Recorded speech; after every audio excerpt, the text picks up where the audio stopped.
What am I? I exist in the mind of humans, but am I real or not? I measure the day from dusk till dawn, but some might say that I'm quite a yawn. Physicists love me because I have them all fooled. I am not real, but just a tool. I sleep at night and wake you in the morning. If it were up to me, you deserve a warning. A slave to me you are, day and night. But if you learn the truth, oh, what a fright. So what am I? Have you guessed? Am I useful or just a pest? Do I really stand still or fly when you're having fun?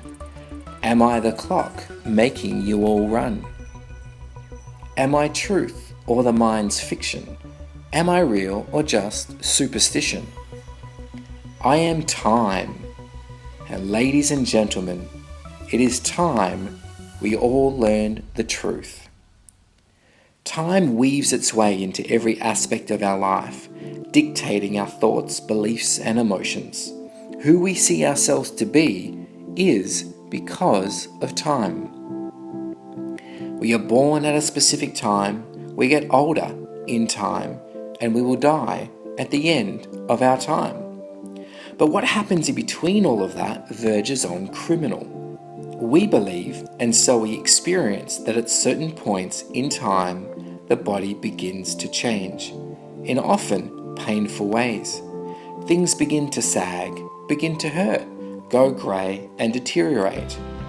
All these experiences occur in time, or rather, we believe they occur because of time. And while these physical changes are all happening, we have time limits to achieve certain outcomes. A time limit to get a job, to get married, to have kids, to be a great parent. A time limit to make your fortune, your nest egg. All the while we're thinking that time is our friend. A useful reminder of what? Of how little time we all have left.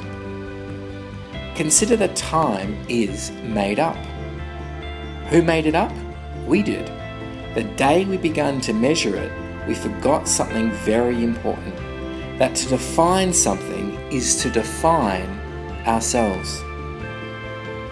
We forgot how important it is to play and allow life to flourish and evolve, to blossom from one moment to the next. If you're wondering what I'm talking about, consider how you would be living if you were still a child. They are not bound by time. It's not even part of their reality. And so they are far more free, healthy than their adult counterparts, and as a result, far more stress-free. Does the body really base its developmental phases in accordance with age in years, or rather after a series of life lessons and experiences? Do we really die when we reach our 80s, or are we dying then because we've been expecting it our whole life? Do we really have to complete certain tasks by certain dates or ages, or is this just our complete lack of trust to follow the flow from our inner guidance? Do we really need to be a slave to time, or is this just a choice that we've all forgotten we have? We now have an identity created by time, and so we have an identity petrified of running out of time. The mind we all believe that is so real is nothing without time. It cannot exist without time. To shed time is to shed the mind. So are we to live carefree at the expense of our time-based commitments and realities? No. We need to transcend our view of time and its hold over us.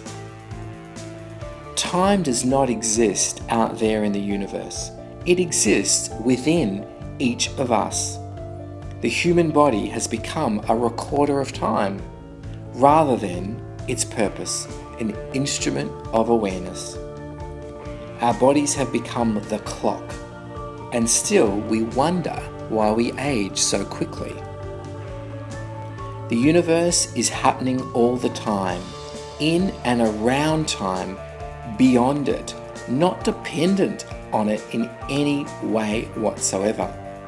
Time doesn't exist in the mind of the universe, just in the human mind. For what if we were to see ourselves as the universe itself, as simply existence? We would see time very differently. What we would see is a human mind that chooses to measure itself, to confine itself, to limit itself. We would see a mind imprisoned by a reality that never existed in the first place. Why be a slave to something that doesn't exist? Why let it rule your life from birth to box? Life does not depend on time, only death. For in truth, the only time that really matters is now. Let now carry you effortlessly from one moment to the next. Let now be the only time you exist in, with no beginning and no end. For that is the true you.